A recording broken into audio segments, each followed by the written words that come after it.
코끝이 오똑해지고 싶다가 가장 이제 원하는 바였고, 여성분에게서는 아예 안 보이는 게 미적인 기준에서는 좋진 않다. 환자분도 뭐 자연스럽게 잘 됐고 본인이 이제 원하는 대로 됐기 때문에 상당히 이제 좀 만족했었던 것 같고요.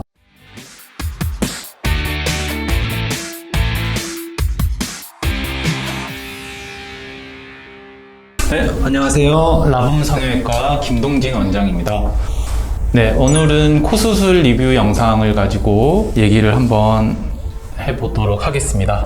62세 여자 환자분이었고요. 이제 이분이 저한테 와서 가장 처음 원하신 거는, 일단은 이분은 한 15년 전에 수술을 이미 시행했던 분인데, 코끝이 오똑해지고 싶다가 가장 이제 원하는 바였고, 그 다음에 이제 이 콧구멍이 조금 덜 보였으면 좋겠다라고 하신 게 이제 원하는 사항이었는데, 수술 전 정면 사진을 좀 보도록 할게요. 이분을 보면 수술을 15년 전에 했지만 코끝이 조금 이제 뭉툭하게 퍼져 있고, 그 다음에 이제 정면에서 보면 코가 오른쪽으로 미세하게 기울어져 있어요. 지금은 코가 퍼져 있기 때문에 이 휘어 있는 게 별로, 이제 휘었다라기보다는 기울어져 있는 건데 별로 표시가 안 나겠지만, 코끝을 오똑하게 하고 폭을 약간 줄이면은 그게 표시가 날 거기 때문에 수술을 함에 있어서 이것도 교정을 좀 해줘야 되고, 콧구멍을 보인다라고 했을 때 우리가 코가 들려서 구축이 돼서 이제 돼지코, 소위 말하는 뭐 들창코, 이런 타입은 아니었고, 이분은 이제 소위 말하는 용코라고 하는 이 콧날개가 이렇게 이제 위로 이렇게 들어가 있는 타입이었기 때문에, 이제 이런 경우에는 사실은 코끝이 오똑해지고 용코도 동시에 교정하는 거는 사실은 서로 조금 이율배반적인 얘기거든요. 그래서 제가 수술 전에 어떤 게 더 우선 하고 싶냐라고 여쭤봤고, 이분은 일단은 그래도 이제 코끝이 오똑해지는 게 또 우선이고, 그리고 이제 저도 이제 환자분께 설명을 드렸어요. 어떤 뭐 사주, 관상학적인 문제 때문에 실제로 그런 분들이 계시거든요. 그런 문제 때문에 콧구멍을 막아야 된다. 그러면은 그걸 우선시하지만, 여성분에게서는 콧구멍이 아예 안 보이는 게 미적인 기준에서는 좋진 않다. 어느 정도는 살짝 반 정도 보이는 게 사실은 이제 약간 어려 보이고 좋은 거기 때문에 그런 걸 이제 설명을 드렸더니, 일단 코끝을 오똑하게 하고 콧구멍은 내릴 수 있는 한도 내에서 좀 내려달라고 해서 이제 수술을 진행하게 됐고요. 15년 전에 수술을 했지만 미간 쪽은 실리콘이 들어가 있기 때문에 낫지 않아요. 여기가 이제 눈이 있다면 눈보다 이제 콧대가, 옆에서 봤을 때 콧대가 보이는 타입이죠. 이제 근데 이렇게 가다가 쭉 뻗어 가야 되는데 뻗지 못하고 이렇게 쭉 쳐져버리죠. 모양도 이제 끝이 쳐져버리다 보니까, 중간 콧대는 높다 보니까 매부리 코가 아닌데도 약간 매부리 코 같은 느낌이 들죠. 이쪽이 이제 더 높게 되다 보니까. 그 다음에 옆에서 봤을 때도 역시 이렇게 이제 용코 같은 느낌. 근데 이제 여기서 용코를 확실하게 교정을 하려면 사실은 우리가 소위 말하는 비공 내리기라고 하는 걸로 이 콧날개를 이렇게 내리는 데는 한계가 있어요. 이거를 완전히 막는 데는. 그래서 콧구멍을 확실히 내리기 위해서는 코의 모양 자체를 이런 식으로 바꿔줘야 되거든요. 그러면 이제 콧날개도 같이 따라와서 이제 콧구멍이 덜 보이게 되는데, 그렇게 되면 문제점이 이 비주도 이 위치로 내려오게 되면서 정면에서 봤을 때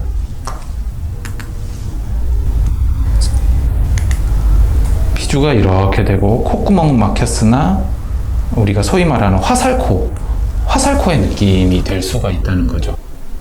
이렇게 되면은 그런 느낌을 살릴 수가 없게 돼요. 그래서 일단은 첫 번째는 휜 거를 교정하면서 퍼져 있는 거를 좀 잡아주고, 코끝을 오똑하게 하면서 이제 비공을 내릴 수 있는 한계 내에서만 내리기로 이제 수술을 진행을 하기로 했습니다. 수술은 예전에 들어갔던 실리콘을 교체를 해주고요. 코끝은 연고를 이용해서 수술을 진행하게 되었고, 특히 이 콧날개는 말랑말랑하기 때문에 가장 그 느낌이 비슷한, 그 말랑말랑한 느낌이 비슷한 귀연고를 이용해서 같이 이제 좀 진행을 하게 됐습니다. 자, 수술 후의 모습을, 한 달째 모습을 보게 되면 이제 우측으로 기울어 있던, 사선으로 기울어져 있던 축도 이제 바로 맞아지고, 그 다음에 이제 코끝이 올망졸망하게. 이분이 이제 요구한 게 또 어떻게 했으면 좋겠지만 본인은 나이가 있기 때문에 너무 뾰족하면 안 된다. 자연스러워야 된다. 였기 때문에, 이제 코끝은 연골 외에 이제 좀 진피 조직을 써서 좀 동글동글한 느낌을 주도록 했었고요. 그 다음에 이제 콧날개를 내리면서도 코끝이 약간 위로 뻗는 오똑한 느낌을 만들기 위해서 비주 자체는 내리고 코끝은 올라가도록 하기 위해서 비주는 기존에 있던 콧날개보다 여기서 이제 이렇게 코끝을 꺾어 올렸죠. 그래서 이제 이런 느낌의 그 콧대를 가지게 됐고, 비공은 귀연고를 이용해서 내리게 됐는데, 보시면은 수술 전에 이렇게 있던 모습이 이렇게 이제 적당한 정도로 콧구멍도 좀 내려왔고, 코끝도 이렇게 좀 처져 있던 느낌이 이렇게 뻗어 올라왔고, 만약에 이분이 비공 내리기를 안 하고 코끝 연장을 했다라고 하면 비주는 더 이렇게 내려왔기 때문에 이 각도는 더 커져서 콧구멍이 더 보일 타입이기 때문에 이렇게 비주는 내려주고 코끝은 올려주고 비공은 같이 이렇게 좀 내려주게 되면서 이제 전체적으로 이제 이런 느낌이 나오게 되었고, 환자분도 자연스럽게 잘 됐고 본인이 이제 원하는 대로 됐기 때문에 상당히 이제 좀 만족했었던 것 같고요. 이제 한 달 차이기 때문에 이제 6개월 차 정도 되면 이제 조금 더 이제 자연스러워지고, 연고를 이용해서 튼튼하게 수술을 했기 때문에 이 모습은 이제 계속 잘 유지가 아마 될 겁니다. 네. 그래서 이제 오늘은 코 수술에 대해서 특별할 건 없는 코 재수술이었지만 이제 이분처럼 원하는 게 서로 이걸 하나를 이루면 하나를 포기해야 되는 경우에 어떻게 해야 되는가, 그런 케이스에 대해서 조금 다뤄봤고요. 비공 내리기 수술 방법은 다른 수술과 좀 많이 다른가요? 수술 방법이 어떻게 진행이 될까요? 비공 내리기는 사실은 종류가 되게 여러 가지가 있거든요. 근데 이제 제 개인적인 생각은 비공 내리기는 단독으로 진행을 하면은 효과가 아주 미미한 수술이라고 생각을 하고, 코 안에 이 비공이라는 것 자체가 이 콧날개를 이루는 콧날개 연골이 만들어서 나타내는 거기 때문에 수술을 해서 이 연골의 위치를 아래쪽으로 이동을 시켜야지만 어느 정도 효과가 있는데, 우리가 예를 들어서 코 수술은 안 하고 비공 내리기만 하고 싶어요 할 때 하는 수술은 되게 어떤 수술이냐면 이 안쪽에서 여기 연골을 이렇게 껴놓거나 또는 안쪽에서 우리가 그 피부를 이런 식으로 잘라서 이렇게 밀어내는 수술이거든요. 안쪽에서. 그러면 이제 피부가 조금 밀려나는. 근데 사실은 그건 좀 미미해요. 또는 이제 경우에 따라서는 귀에서 피부랑 연골 복합체를 이 안쪽에다가 이식을 하는 경우도 있는데, 이제 그거는 사실은 생차 확률이 좀 떨어지기 때문에 이렇게 이제 미용적인 수술로 하기에는 적합하지 않은 수술이죠. 그래서 단독으로 저는 연코 교정, 비공 내리기만 하고 싶어요 할 땐 그런 수술을 하긴 하는데 효과는 좀 떨어지고요. 진짜 이제 비공 내리기는 제가 얘기한 것처럼 이 콧날개 연골을 이렇게 이제 여기 이제 위에 연골이 있거든요. 이 사이를 벌려서 이 사이에 연골로 지지를 해주고 비리 연장과 더불어서 이 위치를 아래쪽으로 이동해주고, 그 다음에도 부족한 거는 이제 귀연골, 아까 제가 했듯이 귀연골로 이렇게 중첩 이식을 해주는 그런 방식으로 이분은 그런 식으로 진행을 했고, 그렇게 해야 그나마 효과가 있는 것 같고, 물론 간단한 교정으로 효과를 보는 분도 있지만 그런 경우는 많지는 않다는 거를 좀 말씀드리고 싶습니다. 그 연세가 있으시잖아요. 네. 이 나이에 수술을 하는 것도 약간 좀 부담감이 없는지 이렇게 부담감, 제 입장, 아니 환자 입장. 환자 입장에서 환자 입장에서는 부담감이 없죠. 코 수술은 그렇게 위험한 수술이 아니기 때문에 몸에 무리가 가거나 부작용이 더 커지거나, 특히 이제 지금 나이에 수술하시는 분들은 되게, 이분도 그렇지만 옛날 10년, 20년 전에 수술을 받았던 분이 많기 때문에 그 당시의 수술 방법으로 이제 수술 받았던 분들은 모양이 마음에 들지 않거나 또는 이제 약간의 부작용이 생겼기 때문에 하는 경우가 많아서 그런 경우라면 빨리 이제 해주는 게 오히려 더 좋다고 생각합니다. 그 전에 실리콘을 쓰셨는데 혹시 뭐 유착이라든지 이런 게 더 심해서 수술의 난이도가 올라가지는 않나요? 실제로 그런 분들이 많긴 한데 이분은 그런 경우는 아니었고요.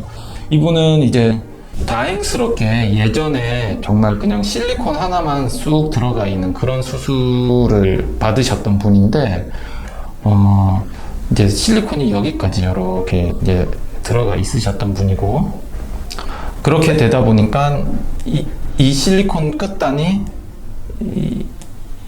이 끝에 있는 이 콧날개 연골들을 이렇게 좀 누르게 되면서 이렇게 콧구멍이 조금 이제 더 보이게 됐던 타입이고, 아주 심하셨던 분들은 이제 이게 누르게 되거나 끝에서 염증이 계속 반복되면서 이제 실리콘은 그대로 있는데 염증 조직 때문에 코가 점점점 짧아지면서 이제 이 실리콘이 뚫고 나오거나 코가 들리거나 하는 그런 경우는 이제 문제가 있는 경우인데, 이분은 다행스럽게 그런 경우는 아니고 다만 그냥 모양이 마음에 들지 않아서 이제 수술했던 케이스라서 아주 까다로운 그런 경우는 아니었습니다.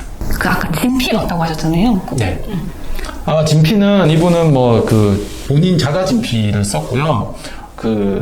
수술을 하다 보면 이제 이분처럼 복코 교정을 하는데 조금 얄쌍히 만들기 위해서 안쪽에 이제 진피 조직이라든지 또는 이제 우리가 소위 말하는 흉터 조직이라고 하는데 그런 것들을 수술을 하면서 최대한 이제 보존을 한 다음에 연골을 이제 이렇게 연골만 올려놓으면 이제 시간이 갈수록 연골 비침 현상이 일어나거나 할 수 있기 때문에 그 주변으로 이렇게 진피를 이렇게 싸서 하면 시간이 지나더라도 이제 이렇게 매끈매끈한 윤곽을 좀 가질 수 있죠. 그러면은 다른 데서 진피를 채취하게 아니고? 네, 채취하지는 않았고, 만약에 필요한 경우에는 이제 많을 경우에는 모르겠지만 귀연골을 채취를 하면서 귀연골 뒤에 붙어 있는 연골막을 좀 같이 사용을 한다든지 귀연골 그 뒤쪽으로 이제 붙어 있는 진피를 좀 채취를 한다든지 그런 방식으로 사용하고 있습니다. 그래서 이제 오늘 리뷰 영상 여기까지 하도록 하겠고요. 이제 더 궁금하신 사항 있으면 이제 댓글로 남겨주시면 이제 답변을 드리도록 하겠습니다. 네, 그러면 오늘은 여기까지 하도록 하겠습니다. 감사합니다.